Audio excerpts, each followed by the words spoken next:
James Helder, IFL TV, in association with MTK Global. With me, I've got Luke the Duke Watkins. We're here today in York Hall. Firstly, how are you, champ? I'm very well, very well. Feeling the festive spirit. I bet. Big night of boxing here tonight. We saw some of your division rivals in action as well, in the shape of Lawrence OKOLIE. Well, firstly, what did you think of Lawrence's performance? Yeah, Lawrence is doing everything right. He's doing everything that's asked of him. He's beating the guys that are in front of him, and he's doing it in fashion. So credit to Lawrence, and I hope he keeps winning. And a lot of talk potentially of Lawrence facing off against Isaac Chamberlain. Who do you think wins that fight if it is due to happen, in your opinion? Wow, that's a very interesting question. Obviously, Lawrence can punch, so he could most probably bang. If he catches Isaac, he can knock Isaac out. But at the same time, when it comes to boxing skills, I think Isaac takes that. So to me right now, it's a real 50-50. Can Isaac pervade and stay away from the power? And can OKOLIE get through? But as long as they keep winning, and they're on collision course. We had Lawrence on the channel the other day. He explained how he perceives that other boxers think he's had it easy and he was given stuff. What's your opinion on Lawrence OKOLIE and his rise so far? You know what? I make no judgment on Lawrence and how he's got it, because at the end of the day, this game isn't easy. You have to work for this. You don't get things handed to you. And I was speaking to Paddy about this up in the car, and Paddy said he watched it. I haven't yet watched it, but I will watch it. You have to get what you earn. Nothing's handed to you in this game. It is as simple as that. So he is where he is because he's meant to be there. And that's my opinion on that. If the fight doesn't take place between Lawrence and Isaac, there's rumours that yourself and Lawrence OKOLIE could end up squaring off early in 2018. What are your thoughts on that potential clash? My opinion is I beat Lawrence, but if it happens, it happens. You know how boxing is, and it comes down to putting pen to paper. We've heard from Eddie, so we'll just take it from there. Having won that Commonwealth title this year, I know how much it meant to you. Would it be something that you would appreciate defending against Lawrence, or of yourself you got eyes looking ahead?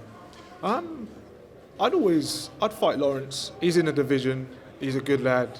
And that goes for anyone else in the division. They're good lads, and I'd fight them all. In respect to defending my title, obviously I have my own agenda and I'm on my own course doing my own thing. But I also am aware that our paths, whether it be me and Lawrence or anyone else for that matter, Matty Askin, they will cross. So if it happens, it happens. If it don't, it don't. I'm sure our paths will cross. I know you've spent a lot of time with George Groves. You was once managed by St George Groves. Are you still in contact with George? Have you and him spoke sort of recently? Nah, I'm not in contact with George. I was managed by George, but I'd say it was by default, as Paddy was working with George, and Paddy didn't have a manager's license, and George did.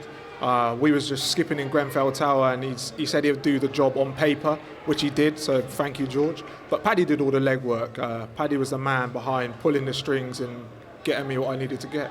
George Groves got a massive fight coming up in the World Boxing Super Series, defending his world title against Chris EUBANK Jr. How do you see the outcome of that fight? Wow. Do you know what? You'd have asked me that maybe a year ago, I would have put Groves down, hands down. But right now, I'd say that is a very big 50-50. EUBANK's got a great chin. George has good punching power. I've seen him spar in the gym, and Chris EUBANK used to take it to George. Not saying he was hurting George, but they used to have good wars. So when they put the 10-ounce gloves on, it's really 50-50. Who would you favour looking at their last performances? So we're talking George Groves against Jamie Cox, and then Chris EUBANK Jr. against Avni Yildirim. Oh, there's one round in it, and they both stopped their guys. I don't know. Do you know what? Honestly, I couldn't pick someone, and that's a genuine truth. James DeGale unfortunately suffering defeat against Caleb Chuev to lose his IBF world title. What were your thoughts on James DeGale's loss, and do you think he's got enough mentally in the tank to come back and compete at the highest order? Yeah, I do. I think James can come back from that. I thought he flatlined. You know, after the first 4 rounds, he kind of didn't add nothing, and that's when you need to start going up in your gears, and he didn't. And obviously, Caleb Troy? Is it Caleb Troy? Is that Caleb Truax, I believe. Caleb Truax.